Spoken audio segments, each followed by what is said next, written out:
Salut Dur à cuire et contente de vous retrouver. Ça fait un certain temps qu'on ne s'est pas vu, mais en fait j'étais en vacances à Mayotte. Vous le savez, quand je vais en vacances, j'aime bien me renseigner un petit peu sur l'histoire des femmes locales, et c'est là que j'ai découvert l'existence des chatouilleuses ou Soloda wa Maole, chez Maole, les soldats de Mayotte. Et en fait, c'est des femmes très étonnantes puisque c'est grâce à elles qu'aujourd'hui Mayotte est un département français. Petite parenthèse, mais très bref parce que je ne suis pas youtubeuse voyage, mais je vous propose peut-être à la fin de la vidéo 2-3 mots sur mon expérience à Mayotte parce qu'en fait, il n'y a pas beaucoup de touristes qui vont à Mayotte.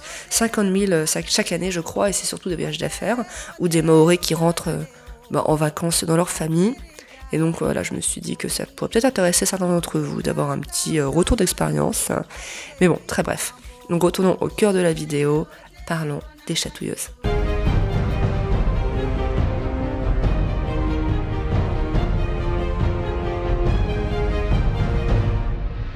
Mais avant de commencer, je vous propose peut-être un petit topo sur l'histoire de Mayotte, au cas où, si comme moi, il y a encore une semaine, vous ne connaissez pas l'histoire de l'île. Donc le peuplement de Mayotte est avéré dès le 1er millénaire avant Jésus-Christ. Mais c'est vraiment entre le 8e et le 12e siècle que le peuplement de l'île va vraiment se massifier. Et le peuple maoré aujourd'hui, c'est vraiment un patchwork de culture, puisqu'en fait, il va y avoir des Bantous d'Afrique qui vont émigrer à Mayotte, des Indonésiens, il va y avoir des commerçants perses. Faut dire que Mayotte, c'était vraiment un lieu de commerce privilégié, quoi, idéalement situé entre la Corne de l'Afrique et Madagascar, et on y vendait plein de biens qui valaient très cher, de l'ivoire, du cristal de roche, des épices, des esclaves, du fer. Bref, le commerce était florissant. Au XVIe siècle va être créé le sultanat de Mayotte, qui va très vite entrer en compétition avec le sultanat d'Ajouan, donc dans les Comores modernes. Cette rivalité va avoir une importance dans la suite de l'histoire. D'ailleurs, j'ai vu pendant mes recherches qu'il y a eu au début du XVIIIe siècle une femme sultane, une régente, qui s'appelait Moana Binti Mwefani, mais qu'en fait j'ai vu très peu de choses sur elle, si ce n'est qu'elle a été déposée par son oncle.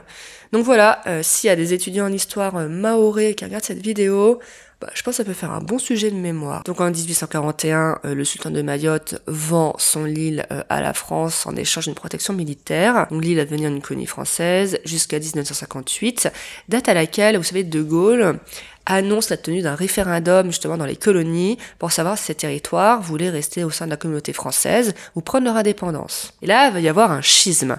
Ça va être le début des problèmes.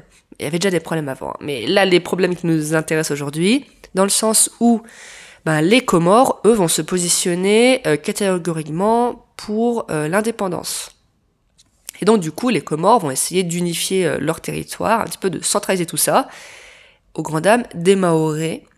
En fait, je trouve que la politique comorienne à Mayotte me fait un peu penser à celle des Anglais en Irlande, dans le sens où les Comoriens se sont accaparés les meilleures terres, les plus fertiles, ils regardaient un petit peu de haut les Maorés, et en 66, c'est vraiment la goutte d'eau qui fait déborder le vase, la Maoré, puisque le chef-lieu de Mayotte, c'était Djaoudji, donc c'était sur petite terre, mais c'était à Mayotte, et du coup, pour unifier leur territoire, ce chef-lieu, il est supprimé, et donc du coup, le chef-lieu de Mayotte part à Moroni, donc dans les Comores modernes. Ah du coup, ça va pas plaire, hein, puisque, outre le fait que ça décapite vraiment l'indépendance de Mayotte, en fait, ça leur renie toute spécificité, les fonctionnaires là qui travaillaient à Djaoudji, ils vont être mutés à Moroni. Non, là, ça va mécontenter beaucoup, hein. Ça va notamment mécontenter beaucoup de femmes. Dans un premier temps, les épouses de ces fonctionnaires, qui vont pas être heureuses de les voir aller à Pétaouchnok. Et dans un second temps, les commerçants, les commerçantes de l'île notamment, puisque de un, ces fonctionnaires, ils avaient un gros pouvoir d'achat, et donc du coup, leur perte là, mais c'est un drame. Et deuxièmement, c'est pas forcément bon pour le commerce, hein, l'indépendance. Puisque certes, Mayotte était déjà un territoire pauvre, mais au moins la France donnait un petit peu d'argent. Alors que là, passer sous le giron des Comores, mais c'est synonyme de marasme économique. Et ces femmes, elles ne le voulaient pas. Et donc, il va y avoir un mouvement d'exaspération et de colère populaire. Hein, on parle de femmes, pour la plupart qui parlaient pas français, qui n'ont pas fait d'études, qui savaient pas écrire, et un mouvement spontané au début, sans leader. C'est pour ça que je comparais peut-être ce mouvement à celui des Gilets jaunes au début. Bon, des leaders vont ensuite émerger, hein, un peu comme je fais les Gilets jaunes. On va dire que s'il y avait plusieurs milliers de chatouilleuses. Il y avait un noyau dur d'une centaine de femmes et une dizaine de leaders, notamment Zena Medere. Alors Zena Medere, c'est tout un personnage. Hein. Elle était très différente de la base des chatouilleuses populaires, pas très éduquées.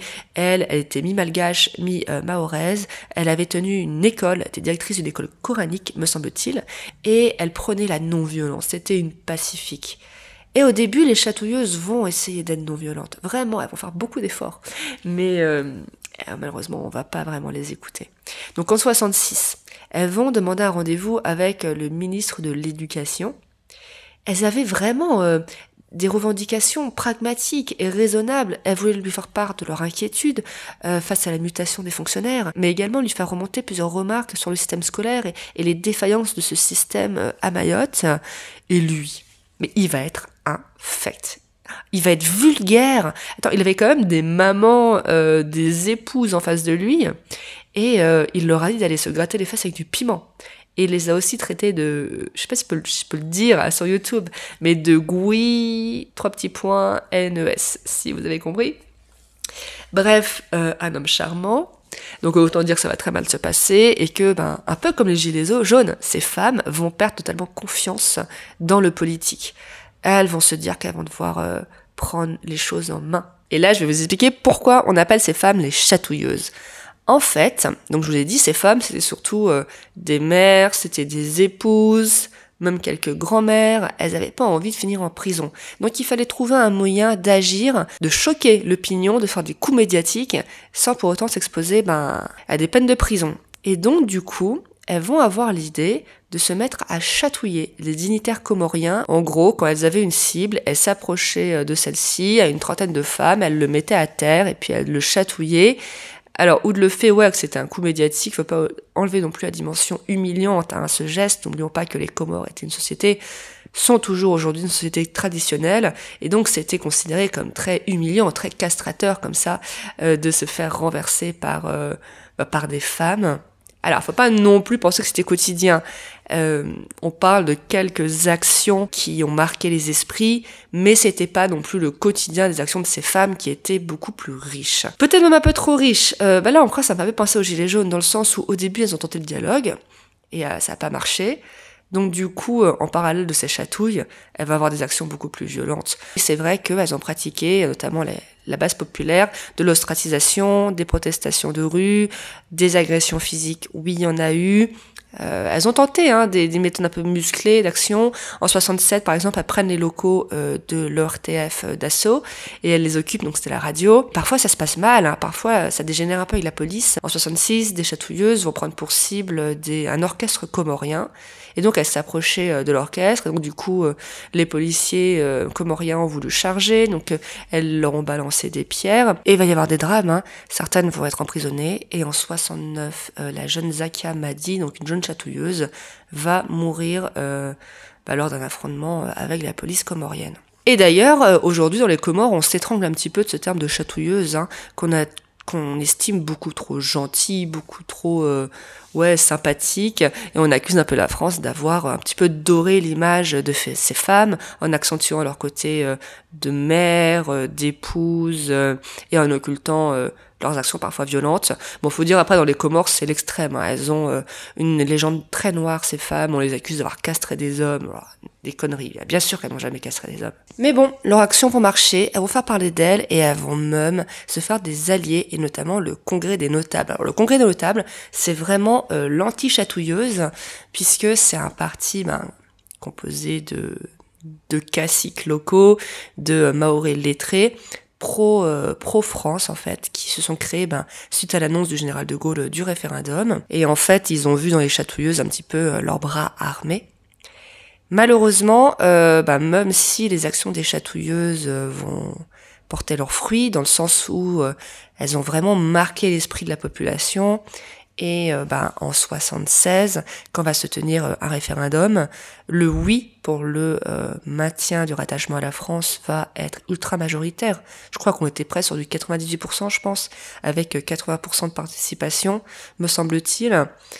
bah malheureusement, ces femmes, elles vont être un peu mises de côté. Elles vont pas vraiment être remerciées pour leurs efforts. Alors certaines, oui, les plus lettrées d'entre elles, Zena Médéré, par exemple, va faire partie de la délégation en charge de négocier la séparation entre entre le Mayotte et les Comores. Une autre leaduse, Zaïna Mérès, donc qui, elle, était lettrée, parlait parfaitement français, avait épousé un métropolitain, donc va se lancer en politique, enfin va devenir conseillère municipale pendant plusieurs années, mais dans l'ensemble, ces chatouilleuses, une fois l'indépendance obtenue, elles vont être invitées assez fortement à regagner leur foyer.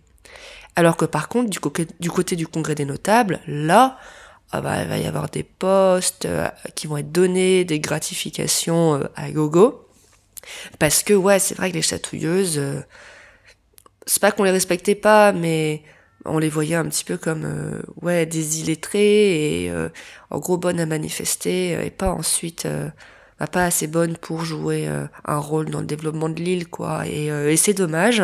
D'ailleurs, pendant plusieurs années, elles ont été un petit peu oubliées, hein.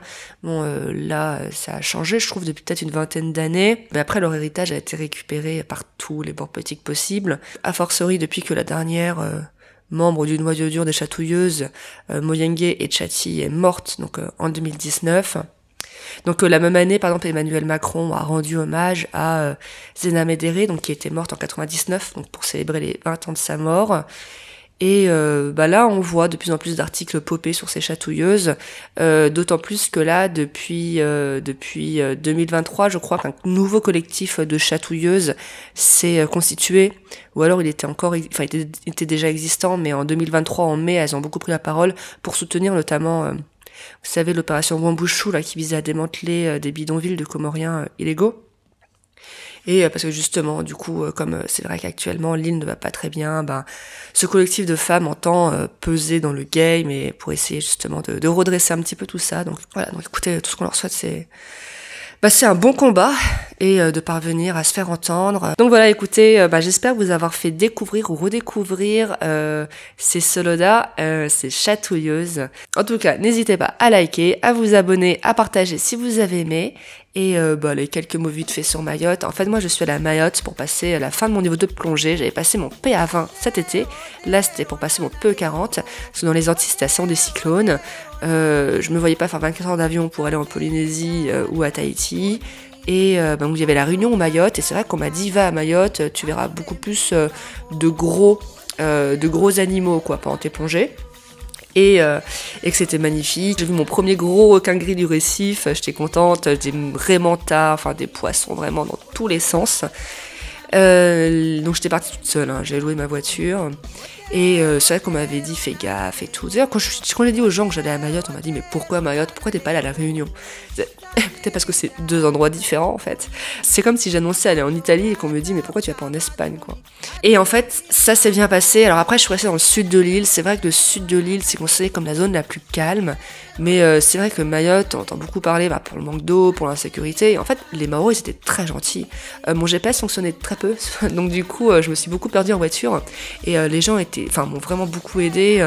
En fait, comme il n'y a pas beaucoup de touristes, peut-être aussi il n'y a pas ce sentiment d'invasion. Et je suis bretonne, donc je sais de quoi je parle. Et c'est sûr, il y a des précautions à prendre, mais ça, j'ai envie de dire, a fortiori pour une femme qui voyage seule, ces précautions, faut les prendre. Faut pas aller randonner seule. Mais à Mayotte, il y a beaucoup de choses qui sont faites pour éviter justement qu'on aille randonner seul. Il y a même les gendarmes le week-end qui escortent les randonneurs sur les circuits de randonnée. Faut pas sortir seul le soir, c'est sûr. Alors oui, il y a de la petite délinquance, mais j'ai envie de dire, moi à Paris, on a essayé 2 fois de me voler mon téléphone. À chaque fois, j'ai réussi à la récupérer, petite fierté.